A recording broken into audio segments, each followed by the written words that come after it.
বিসমিল্লাহির রহমানির রহিম। Hello my dear student, আসসালামু আলাইকুম। তোমাদের সকলকে অনেক অনেক প্রীতি ও শুভেচ্ছা জানিয়ে শুরু করছি আজকের আলোচনা। আমার আজকের আলোচনায় থাকছে রসায়ন প্রথম পত্র অধ্যায় ৪ রাসায়নিক পরিবর্তন পার্ট বি লেকচার 7। এই অংশে আমি আজকে দুটি প্রশ্ন আলোচনা করব। প্রথম প্রশ্নটি হচ্ছে লা শাতেলিয়ার নীতি কী, এবং দ্বিতীয় প্রশ্নটি হচ্ছে একটি উভমুখী বিক্রিয়ার সাম্যাবস্থার উপর চাপের প্রভাব আলোচনা করব। আসো, এই দুটি প্রশ্ন ভালোভাবে জানার জন্য আমি তোমাদেরকে এখন বোর্ডে নিয়ে যাচ্ছি। দেখো, রসায়ন প্রথম পত্র অধ্যায় ৪ রাসায়নিক পরিবর্তন পার্ট বি লেকচার 7। ১ নম্বর প্রশ্ন লা শাতেলিয়ার নীতি কী। ২ নম্বর প্রশ্ন নিম্নলিখিত বিক্রিয়ার সাম্যাবস্থার উপর চাপের প্রভাব আলোচনা করো। আমি তোমাদেরকে প্রথমেই বলবো যে যখন কোনো উভমুখী বিক্রিয়ার সম্মুখ বেগ এবং পশ্চাৎ বেগ সমান হয় তখন তাকে রাসায়নিক সাম্যাবস্থা বলে। আমি পূর্বের লেকচারগুলোতে বলেছি, তোমরা জানো রাসায়নিক সাম্যাবস্থা বলে। এই সাম্যাবস্থা তিনটি নিয়ামকের উপর নির্ভর করে। সেই তিনটি নিয়ামক কি? রাসায়নিক সাম্যাবস্থা নিয়ামকগুলো হচ্ছে চাপ, তারপর হচ্ছে তাপ এবং হচ্ছে ঘনমাত্রা। এই তিনটি, প্রেশার, টেম্পারেচার এবং কনসেন্ট্রেশন।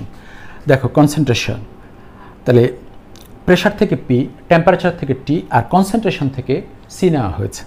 চাপ, তাপমাত্রা এবং ঘনমাত্রা। চাপ, তাপমাত্রা, ঘনমাত্রা এগুলো হচ্ছে রাসায়নিক সাম্যাবস্থার নিয়ামক। এগুলো পরিবর্তন করলে কিন্তু সাম্যাবস্থা নষ্ট হয়ে যায়, কিন্তু ওই সাম্যাবস্থা আবার পরবর্তীতে ফিরে আসে। যে কাজটি করলে ফিরে আসে সে কাজটি সে করবে। এই কথাটি বলেছেন বিজ্ঞানী লা শাতেলিয়ার, আর এটা তখন নাম হয়ে গেছে লা শাতেলিয়ার নীতি। সেটা কি? বিজ্ঞানী লা শাতেলিয়ার বলছেন যে রাসায়নিক সাম্যাবস্থা, কোনো উভমুখী বিক্রিয়া রাসায়নিক সাম্যাবস্থা যে সকল নিয়ামকের উপর নির্ভরশীল তাদের যে কোনো একটি কিংবা একাধিক পরিবর্তন করলে বিক্রিয়াটির সাম্যাবস্থা বামে কিংবা ডানে এমনভাবে পরিবর্তিত হবে যেন নিয়ামক পরিবর্তনের ফলাফল প্রশমিত হয়। মানে যেমন এই যে একটা উভমুখী বিক্রিয়া লেখা আছে, এখানে নাইট্রোজেন এবং হাইড্রোজেন বিক্রিয়া করে অ্যামোনিয়া তৈরি করছে। তো যদি আমি এটার বিক্রিয়াটির তাপমাত্রা কিংবা চাপ কিংবা ঘনমাত্রা যে কোনো একটা পরিবর্তন করে দিই, বিক্রিয়াটি হয়তো বামে যাবে, বামে মানে এদিকে আসতে পারে, অথবা ডানে যেতে পারে। দুইটাই করবে এরকম নয়, যে কোনো একটা করবে। যেটা করলে তার সাম্যাবস্থাটা আবার ফিরে আসে সেই কাজটা সে করবে। এটাকে বলা হয় নিয়ামক পরিবর্তনের ফলাফল প্রশমিত হওয়া। মনে করো তুমি এই বিক্রিয়াটির মধ্যে চাপ বাড়িয়ে দিলে, তাহলে বিক্রিয়াটি এমন কাজ করবে যে কাজটি করলে চাপ কমে। মনে করো তুমি তাপমাত্রা বাড়িয়ে দিলে, সে এমন কাজটি করবে যে কাজটি করলে তাপ কমে যায়। যদি সামনে গেলে তাপ কমে তাহলে সামনে যাবে, যদি পশ্চাতে গেলে তাপ কমে তাহলে পশ্চাতে যাবে। আবার যদি চাপ বাড়িয়ে দিলে সে যদি চাপ কমানোর জন্য সামনে গেলে চাপ কমে তাহলে সামনে যাবে, যদি পশ্চাৎ গেলে চাপ কমে তাহলে পশ্চাতে যাবে।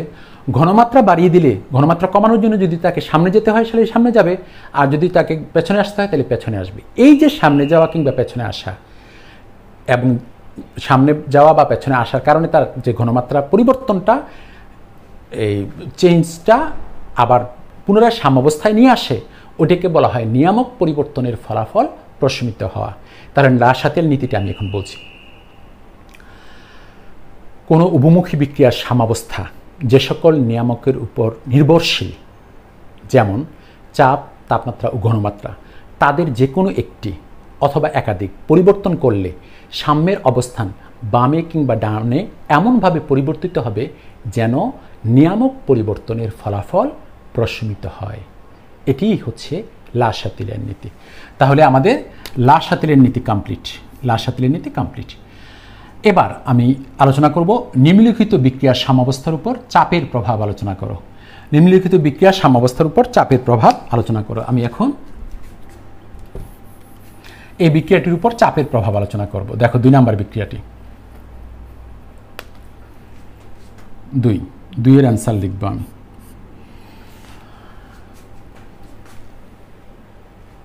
তোমাদেরকে প্রথমে একটু বলে নেই, যদি কোনো উভমুখী বিক্রিয়া গ্যাসীয় হয়, অর্থাৎ বিক্রিয়কগুলো গ্যাসীয় এবং উৎপাদকগুলো গ্যাসীয়। দেখো, বিক্রিয়ক নাইট্রোজেন গ্যাসীয়, হাইড্রোজেন গ্যাসীয়, এরপরে দেখো এই যে অ্যামোনিয়া গ্যাসীয়। যদি গ্যাসীয় হয় তাহলেই চাপের প্রভাব থাকবে। তার মধ্যে শর্ত আছে। বিক্রিয়কের মোট অণুর সংখ্যা, দেখো 3 আর 1 4, এটা 1 অণু, এটা 3 অণু, টোটাল যোগ করলে হয় 4 অণু। আর উৎপাদের মোট অণু সংখ্যা হচ্ছে 2, আছে তো 2টা, তাহলে বিক্রিয়কের মোট অণু সংখ্যা 4, উৎপাদের হচ্ছে 2। এই যে অসমান, যদি অসমান হয় তাহলেই চাপের প্রভাব থাকবে, যদি সমান হয় চাপের প্রভাব থাকবে না। এই বিক্রিয়াটির উপর চাপের প্রভাব থাকবে, কারণ বিক্রিয়কের মোট অণু 4, উৎপাদের মোট অণু 2, তাহলে যেহেতু অসমান তাই চাপের প্রভাব থাকবে। তাহলে চাপের প্রভাব থাকার সত্যটি হচ্ছে যদি বিক্রিয়াটি গ্যাসীয় উভমুখী বিক্রিয়া হয় এবং বিক্রিয়কের মোট অণু সংখ্যা উৎপাদের মোট অণু সংখ্যা যদি সমান না হয় তাহলেই চাপের প্রভাব থাকবে।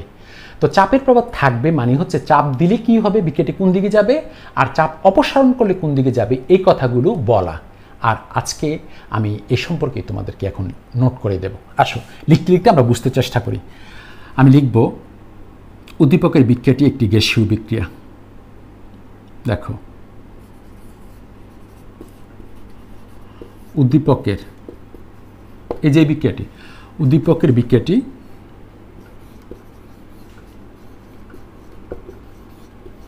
বিক্রিয়াটি নিম্নরূপ।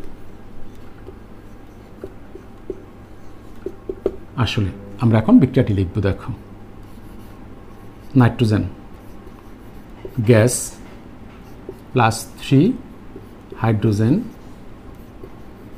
গ্যাস, উভমুখী চিহ্ন 2NH3 গ্যাস। আসো উদ্দীপকের বিক্রিয়াটি নিম্নরূপ আমরা লিখলাম। উপরোক্ত বিক্রিয়া থেকে দেখা যায়, দেখো লিখছি, উপরোক্ত বিক্রিয়া থেকে দেখা যায়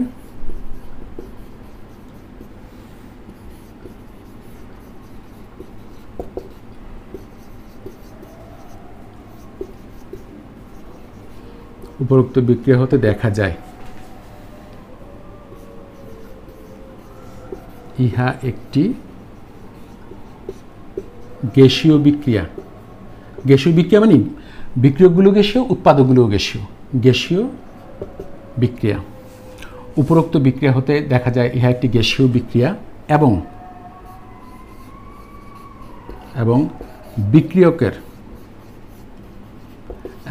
বিক্রিয়কের মোট অণুর সংখ্যা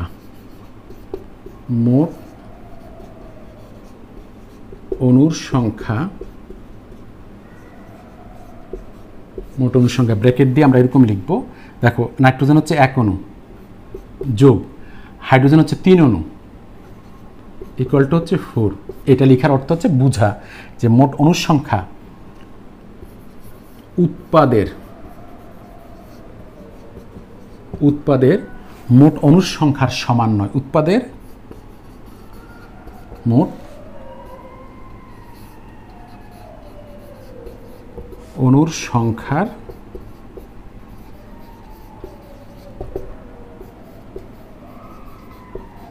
সমান নয়।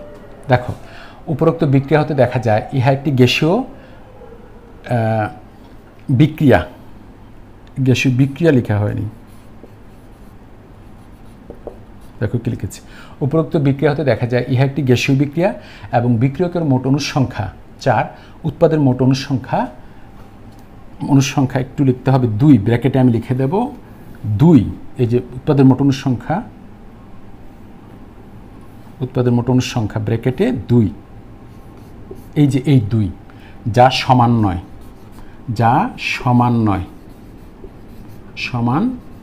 নয়। তাই এই বিক্রিয়াটির উপর যদি সমান হয়ে যেত এই বিক্রিয়ার উপর চাপের প্রভাব থাকতো না, যা সমান নয়। তাই এই বিক্রিয়ার উপর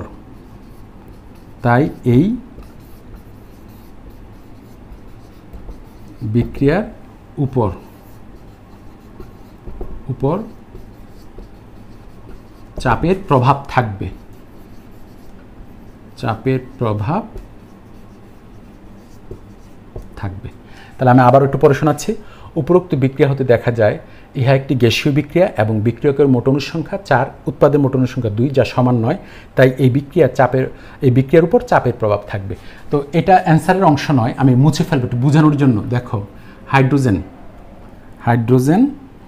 এখানে হাইড্রোজেন গ্যাস, তারপরে মনে করো আয়োডিন গ্যাস, উভমুখী চিহ্ন 2HI গ্যাস, জানো এই বিক্রিয়া চাপের প্রভাব থাকবে না। কেন জানো?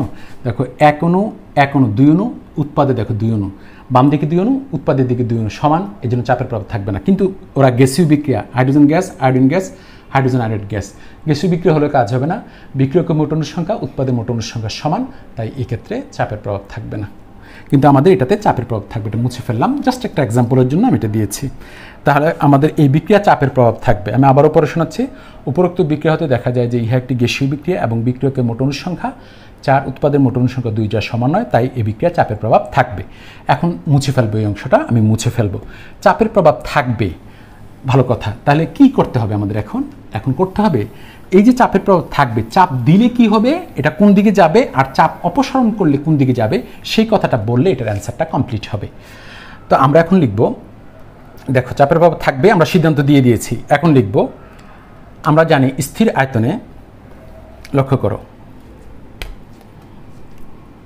আমরা জানি, এর যেটুকু লিখলাম এটার পরে তোমরা নিচে লিখবে। আমরা জানি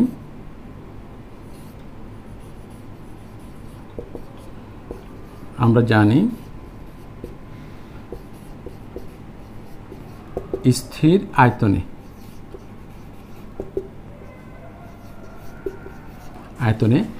চাপ অণুর সংখ্যার সমানুপাতিক।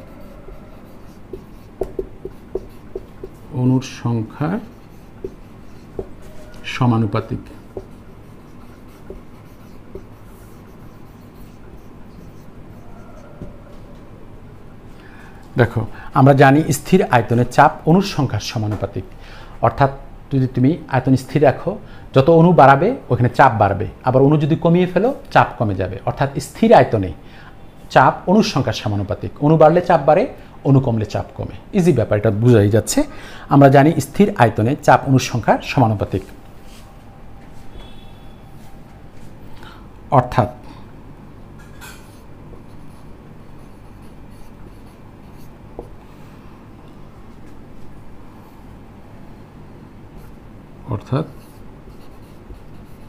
অণু বৃদ্ধি পেলে চাপ বৃদ্ধি পাবে।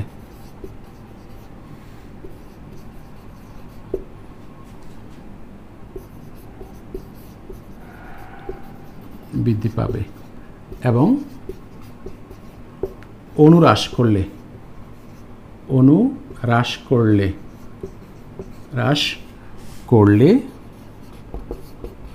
করলে চাপ হ্রাস পাবে।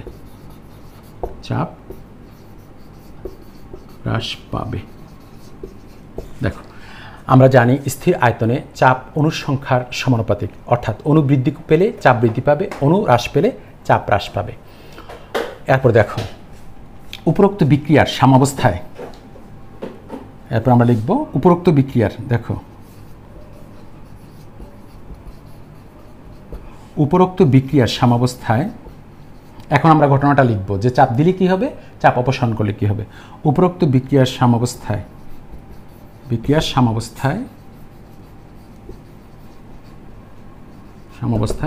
চাপ প্রয়োগ করা হলে, আমি চাপ দিচ্ছি, চাপ প্রয়োগ করা হলে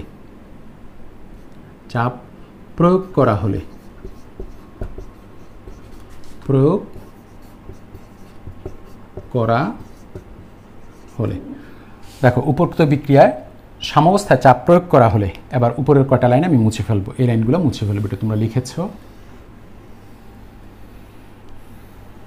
চাপ প্রয়োগ করা হলে, উপরোক্ত বিক্রিয়ায় সাম্যাবস্থায় চাপ প্রয়োগ করা হলে বিক্রিয়াটি সাম্যাবস্থা নষ্ট হবে। এই বিক্রিয়াটি আমি লিখে রাখলাম আর কি বোঝানোর জন্য, বিক্রিয়াটির সাম্যাবস্থা নষ্ট হবে।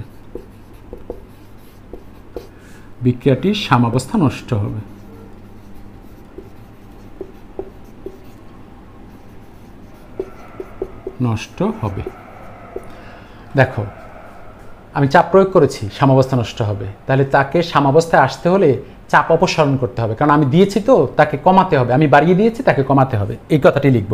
বিক্রিয়াটি সাম্যাবস্থা নষ্ট হবে। বিক্রিয়াটিকে সাম্যাবস্থায় আসতে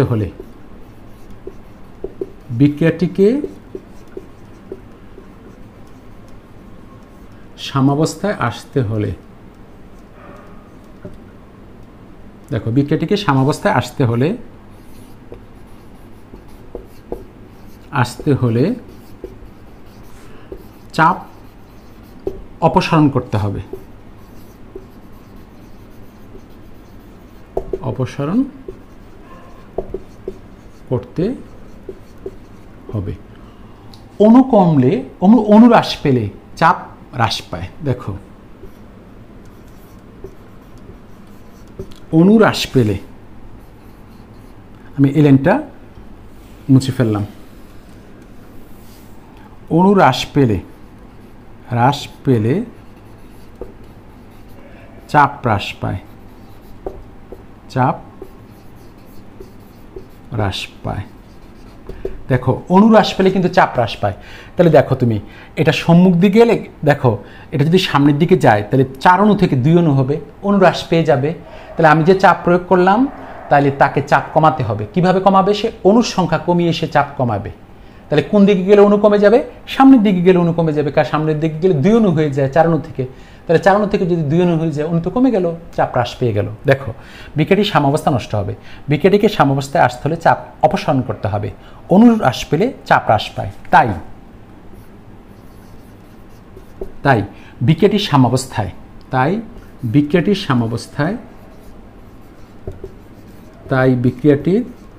সাম্যাবস্থায় চাপ প্রয়োগ করা হলে,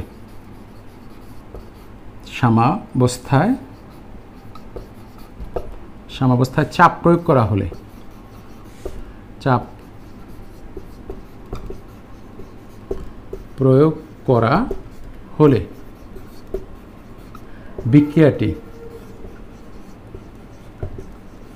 বিক্রিয়াটি সম্মুখ দিকে অগ্রসর হয়ে, এই যে সামনের দিকে অগ্রসর হবে, আমি একটু মুছে ফেলবো।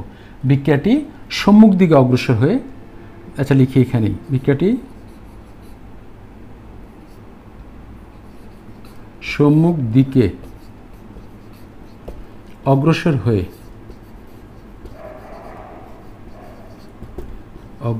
হয়ে চাপ বৃদ্ধির ফলাফলকে প্রশমিত করবে।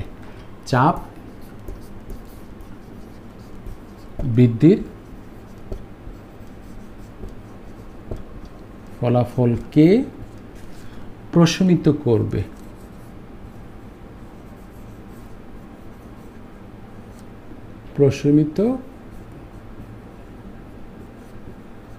অনেক কষ্ট করে লিখলাম, প্রশমিত করবে। তাহলে আমি তোমাদেরকে একটু পরে শোনাচ্ছি। বিক্রিয়াটির সাম্যাবস্থা নষ্ট হবে, ভালো কথা। বিক্রিয়াটিকে সাম্যাবস্থায় আসতে হলে চাপ অপসারণ করতে হবে। অণু হ্রাস পেলে চাপ হ্রাস পায়। তাই বিক্রিয়াটির সাম্যাবস্থায় চাপ প্রয়োগ করা হলে বিক্রিয়াটি সম্মুখ দিকে অগ্রসর হয়ে চাপ বৃদ্ধির ফলাফলকে প্রশমিত হবে। অবশ্যই এই কথাটা লিখলে আরও ভালো হবে। তাই বিক্রিয়াটির সাম্যাবস্থায় চাপ প্রয়োগ করা হলে বিক্রিয়াটি সম্মুখ দিকে অগ্রসর হয়ে অণু হ্রাস করার মাধ্যমে চাপ বৃদ্ধির ফলাফলকে প্রশমিত করবে। আমি এই কথাটা লিখে দিই, সম্মুখ দিকে অগ্রসর হয়ে অণু হ্রাস করার মাধ্যমে, এটা মুছে ফেললাম, এই জায়গাটা দেখাও যাচ্ছে না।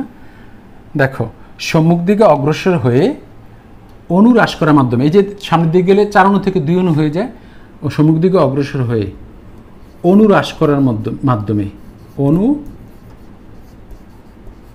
হ্রাস করার মাধ্যমে, দেখো, অণু হ্রাস করার মাধ্যমে, মুছে ফেলবে এবার, চাপ বৃদ্ধির ফলাফলকে প্রশমিত করবে। অণু হ্রাস করার মাধ্যমে, এবার মুছে ফেললাম, মাধ্যমে চাপ বৃদ্ধির ফলাফলকে প্রশমিত করবে। এখানে লিখব চাপ বৃদ্ধির ফলাফলকে প্রশমিত করবে।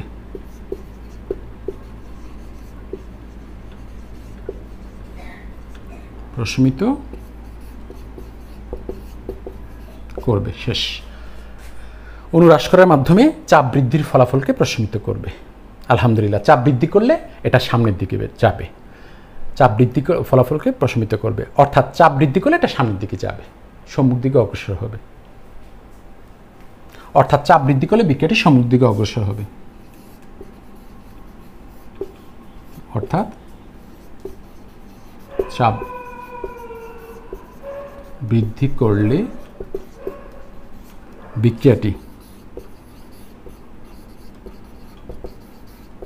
বিক্রিয়াটি সম্মুখ দিকে অগ্রসর হবে, সম্মুখ দিকে অগ্রসর হবে, অর্থাৎ চাপ বৃদ্ধি করলে বিক্রিয়াটি সম্মুখ দিকে অগ্রসর হবে। মুছে ফেললাম, সবটাই মুছে ফেললাম। এই যে এবার চাপ অপসারণ করলে দেখো আবার উদ্দীপকের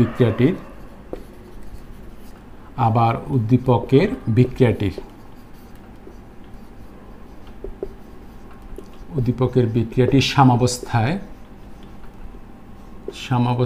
চাপ হ্রাস করা হলে, প্রথমবার বৃদ্ধি করেছি, এখন হ্রাস করব। সাম্যাবস্থায় চাপ হ্রাস করা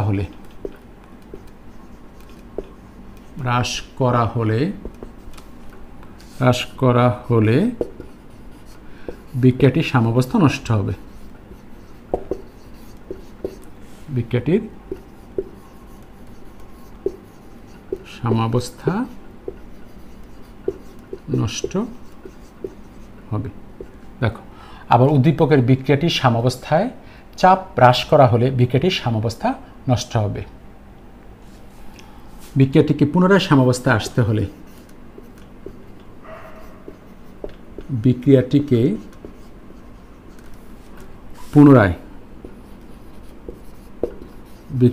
পুনরায় সাম্যাবস্থায় আসতে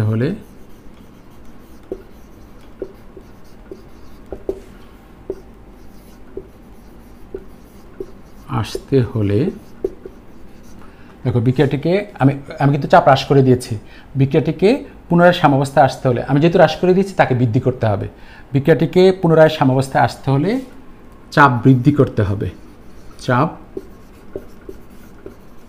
বৃদ্ধি করতে হবে। অণুর সংখ্যা বৃদ্ধি পেলে চাপ বৃদ্ধি পায়। অণুর সংখ্যা বৃদ্ধি পেলে চাপ বৃদ্ধি পায়।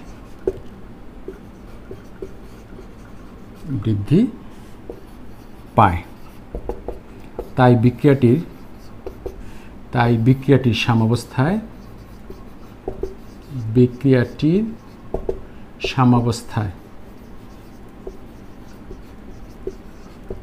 চাপ হ্রাস করা হলে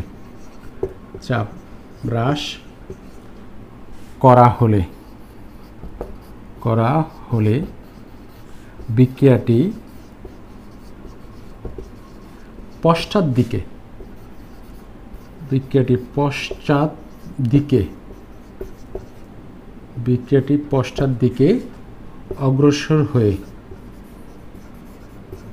পশ্চাৎ দিকে অগ্রসর হয়ে অণুর সংখ্যা বৃদ্ধির মাধ্যমে, দেখো পশ্চাৎ দিকে আসলে 2 অণু থেকে 4 অণু হয়, এই 2 অণু এখানে হয় 4 অণু, 3 একে 4। পশ্চাৎ দিকে অগ্রসর হয়ে অণুর সংখ্যা বৃদ্ধির মাধ্যমে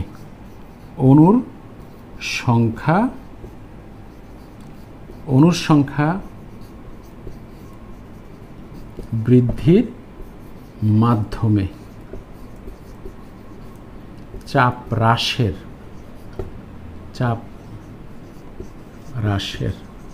দেখো আমি কি লিখেছি। আবার উদ্দীপকের বিক্রিয়াটির সাম্যাবস্থায় চাপ হ্রাস করা হলে বিক্রিয়াটির সাম্যাবস্থা নষ্ট হবে। বিক্রিয়াটিকে পুনরায় সাম্যাবস্থায় আসতে হলে চাপ বৃদ্ধি করতে হবে। অণুর সংখ্যা বৃদ্ধি পেলে চাপ বৃদ্ধি পায়। তাই বিক্রিয়াটির সাম্যাবস্থায় চাপ হ্রাস করা হলে বিক্রিয়াটি পশ্চাৎ দিকে অগ্রসর হয়ে অণুর সংখ্যা বৃদ্ধির মাধ্যমে চাপ হ্রাসের, এবার মুছে ফেলবে এই অংশটা, আশা করি তোমরা দেখেছো। আমরা লিখব চাপ হ্রাসের ফলাফলকে প্রশমিত করে। দেখো কি লিখব, চাপ হ্রাসের ফলাফলকে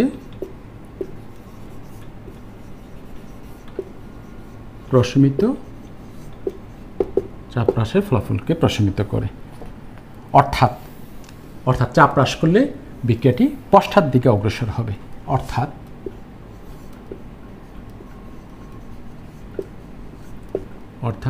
চাপ হ্রাস করলে দেখো, অর্থাৎ চাপ হ্রাস করলে বিক্রিয়াটি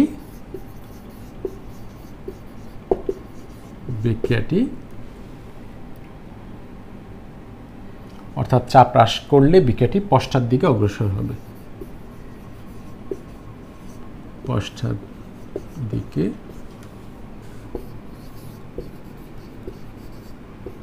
অগ্রসর হবে। এই হচ্ছে অ্যান্সার। তবে আমি একটু বলি, আমি চাপ হ্রাস করলাম, কমিয়ে দিলাম, তাহলে এই বিক্রিয়াটি কী করতে হবে? তার বিপরীত করতে হবে। আমি কমিয়ে দিয়েছি, তাকে বাড়াতে হবে। সে কীভাবে বাড়াবে? অণুর সংখ্যা বাড়ালে চাপ বাড়ে। তাহলে দেখো, সে যদি পেছনের দিকে যায়, অ্যামোনিয়া থেকে ভেঙে নাইট্রোজেন এবং হাইড্রোজেন তৈরি করতে 4 অণু তৈরি করতে পারে, 2 অণু থেকে বেড়ে গেল 2 থেকে 4 হচ্ছে, তাহলে পশ্চাৎ দিকে আসবে। এই কারণে দেখো, অর্থাৎ চাপ হ্রাস করলে বিক্রিয়াটি পশ্চাৎ দিকে অগ্রসর হবে এবং চাপ বৃদ্ধির ফলাফল, চাপ হ্রাসের ফলাফলকে প্রশমিত করবে, যেটা আমি আগে লিখেছি। চাপ হ্রাসের ফলাফলকে প্রশমিত করবে, চাপ হ্রাস করে দিবে, ফলে সে অণু বাড়িয়ে চাপটা বৃদ্ধি করবে। অর্থাৎ চাপ হ্রাস করলে বিক্রিয়াটি পশ্চাৎ দিকে অগ্রসর হবে। আলহামদুলিল্লাহ, আশা করি তোমরা লাসাতিলের নীতি বুঝতে পেরেছ এবং লাসাতিলের নীতির আলোকে এই যে উভমুখী বিক্রিয়াটির উপর যে চাপের প্রভাব আমরা আলোচনা করলাম, তাও তোমরা বুঝতে পেরেছ। আজকে এ পর্যন্তই থাকবে। ইনশাআল্লাহ দেখা হবে আগামী পর্বে আরও গুরুত্বপূর্ণ প্রশ্ন নিয়ে আমি তোমাদের সামনে উপস্থিত হব। সে পর্যন্ত ভালো থেকো, সুস্থ থেকো। আল্লাহ হাফিজ, ফি আমানিল্লাহ। ধন্যবাদ সকলকে।